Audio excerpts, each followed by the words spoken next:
This is a video for my second earthquake table, Lego shake table, and this one's more like if like educational, where like you can try to at least like mimic an actual earthquake, just to show like how it works. I'll just start with the design.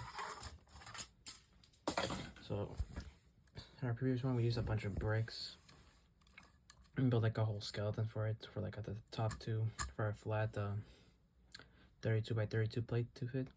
This time we should use these Technic pieces. I'll show the back as well. The motor's right there. I'll explain that in a bit, but just use some wheels in the corners to keep it steady, and one giant wheel down here. Use these Technic plates just to they're super easy to customize in case like you want to take something apart. Pretty sturdy. I think you can use a bit more wheels maybe, just to more sturdiness, but we didn't really put any buildings on top of this one. We were mainly just trying to like show like how to mimic like how an earthquake would move. And here's the motor. So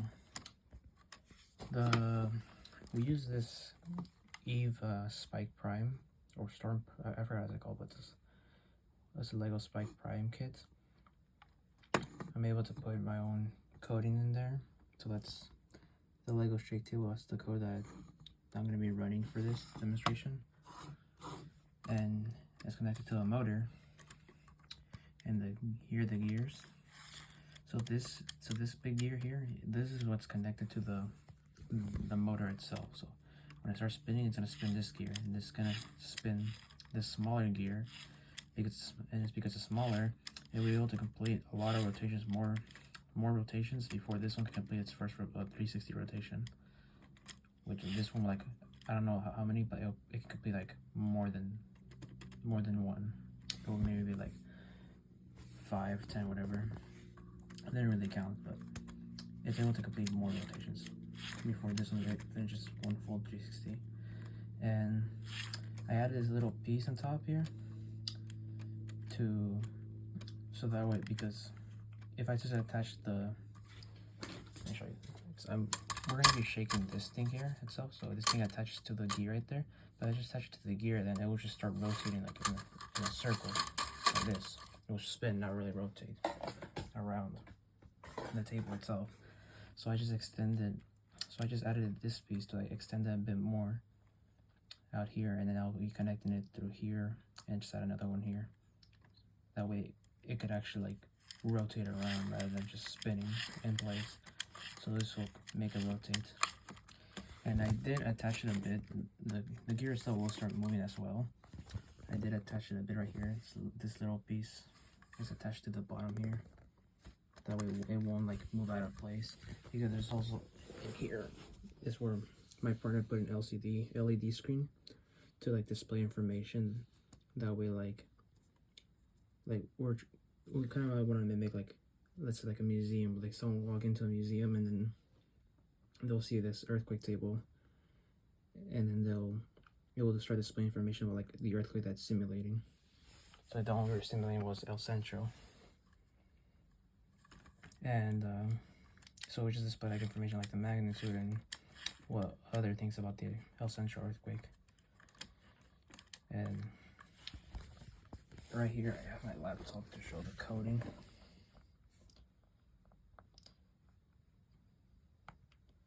And here's I just added a bunch of codes here. Let me see, zoom out. Alright, so this right here is the main code that to mimic the El Centro one. And so it starts off just with a small low speed, and then it starts ramping up a bit more for a couple rotations. Like, so here I put it for 3 rotations. So once it hit 3 rotations, it will move on to that next one, which is 40% speed, and then it will hit 5 rotations, and then we'll move to the next one. And I put 20 rotations, and I put 20 rotations for like the max speed, because when it goes slow, like it takes a while for it to finish one rotation, and then if I go fast, it will be instantaneous to finish it. It will finish the rotation much quicker. So this I kind of added like a timer, but not really a timer itself. And then it will start slowing down all the way until it just stops. And then right here I just added like other ones for like examples like of the different speeds. So like the first one up here will be 25 power and speed. I think you just need to put the speed. I don't think you need to add the power, but I just added there just in case. And then the middle one, or the up one, this is if you hit the up button, this is if you hit left. If you hit the up button here, it will be 50% power and speed. And then the right will be max power, just to show off. And then to turn it down, the speed, it would just hit the down button. And then just for like the demonstration we're doing, it's for the, if you hit the center button. So that's the code there. The code, let's see. That's the Lego Mindstorms app, so right there. You can program this one, this little kit here. So I'll show you how it works, or how it looks like. So I'm gonna just do like the left click, so that's like 25% speed and power. That's what it looks like. This is going counterclockwise. And this is when it's 50% power and speed. And then this is when it's 100 power and speed. And just turn it off or stop it. And when you do start adding weight, it does slow down. So that's like a flaw of this that if you would need, I'll go over the flaws later. But you would need another motor to give it more power if you want to actually add buildings on top. For this one, we mainly just want to like mimic an earthquake without like any buildings on top. And I'll just attach it this to show you like why I added this. It would make more sense. So like to give it more, so it can have cover more distance when it's spinning.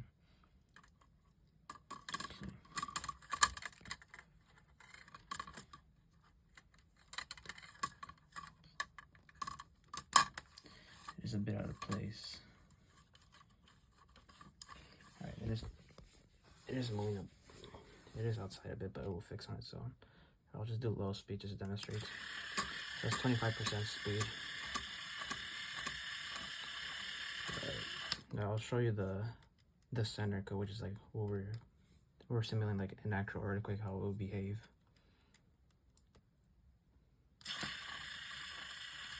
So this is about like 20% speed, and this moves it up to 40% speed for a couple of seconds, and this is max speed, 100%.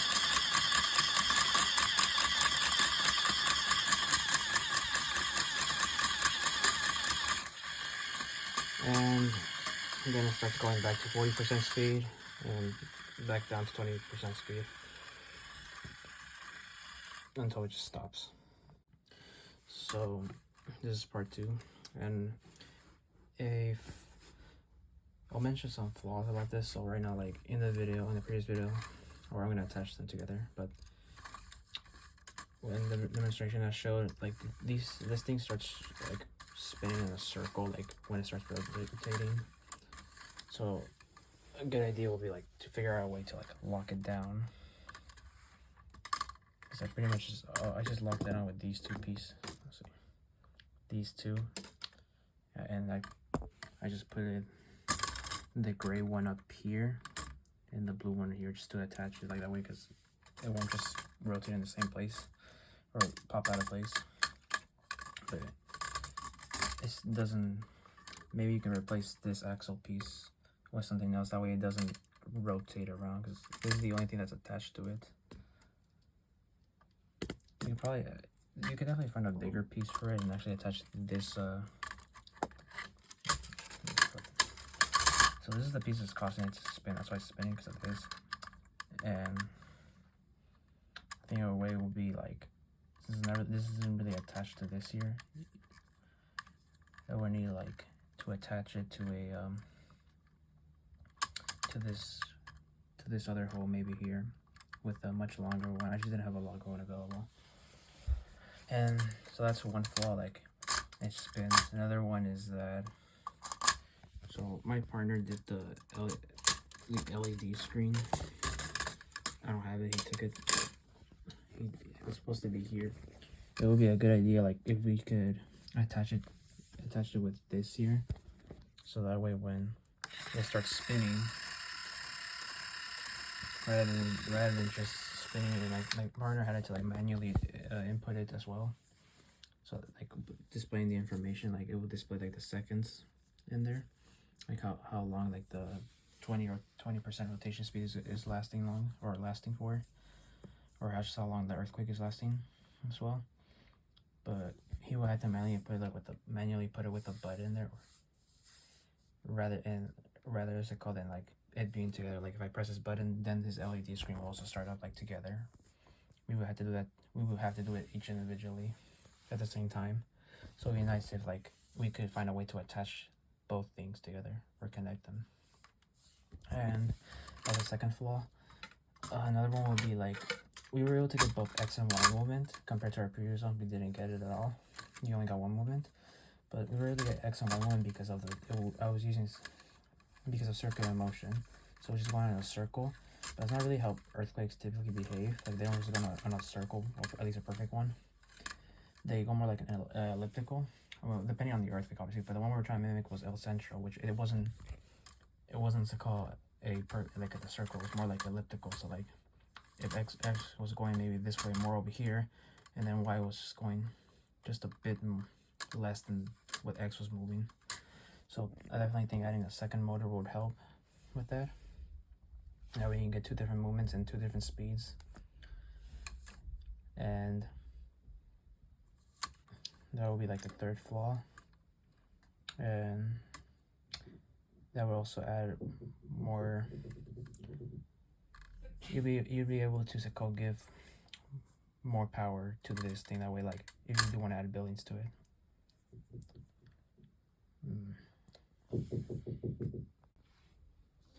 And I think just like another small improvement would be like to actually like maybe write. Let me log in. Trade the code again.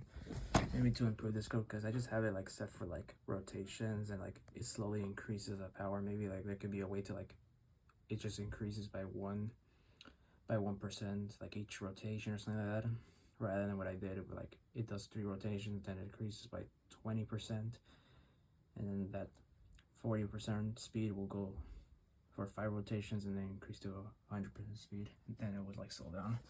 Maybe just rather like than that, then you can like include 1% for each rotation or something to mimic this earthquake better. And as for one final thing to mention, like the meters per second score that we got, or that I got for like max speed, like, or for at least the climax in this code. So when it reaches 100% speed, it never reaches 100% speed because of the weight of my phone. Like I put my phone on top of that so I can measure the speed with an app, and it reached like 7.4 meters per second square at the climax. But I think the climax was around like 50 to 60% speed. So I definitely needed to lower that maybe to like 40% or somewhere a bit lower to reach that like the true climax of what the El Centro peaked at for the ground speed. So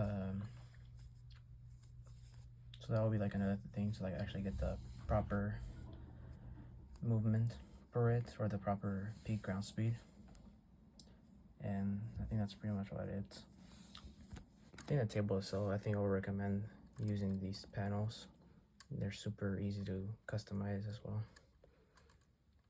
It was just like if you do end up adding a second motor, rather than doing like circular motion, you would have to like maybe put them the other way, not like this, but like I can't really stand it up right now because it's attached to it, but put it like in a wheel position.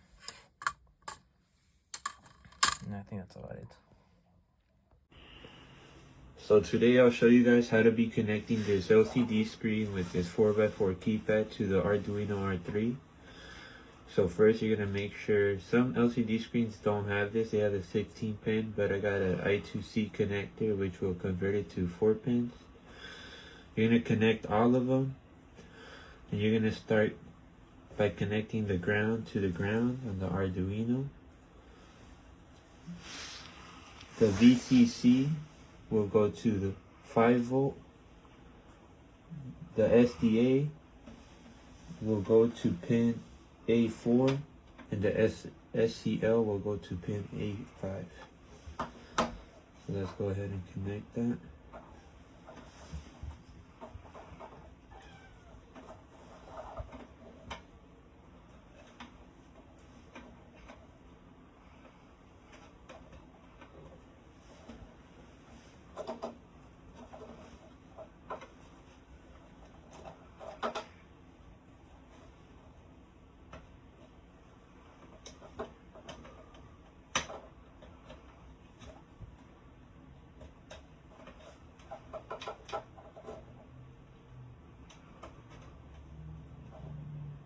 So after that, all you will need to do is just connect the 4x4 keypad on the other side of the Arduino R3, starting from pin number 2 and continuing until pin 9. So you start with 2, 3,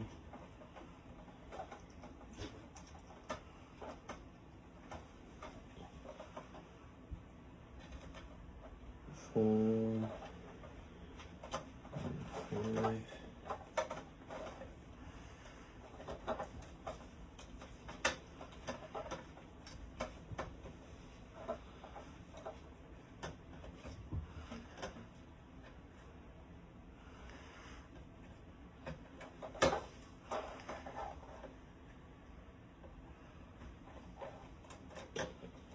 All the way to pin 9.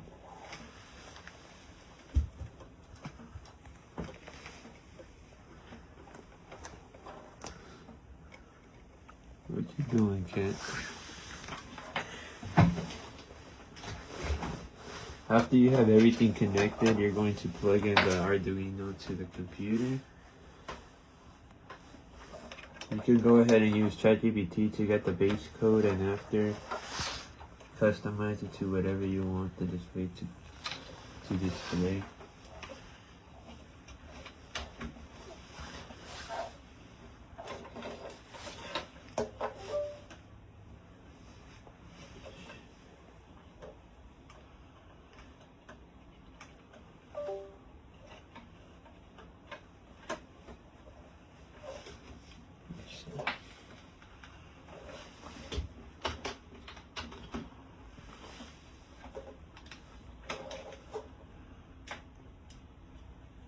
You pause it real quick. Once you have everything connected, you could go ahead and go onto your computer, download the Arduino IDE app.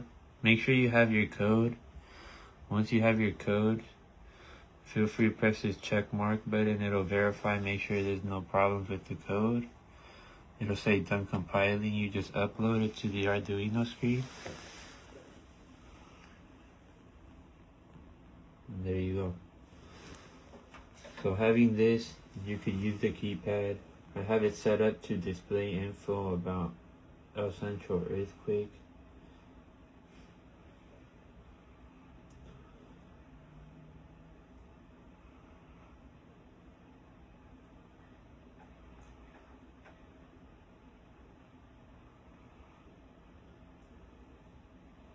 So it'll just run a timer off El Centro earthquake.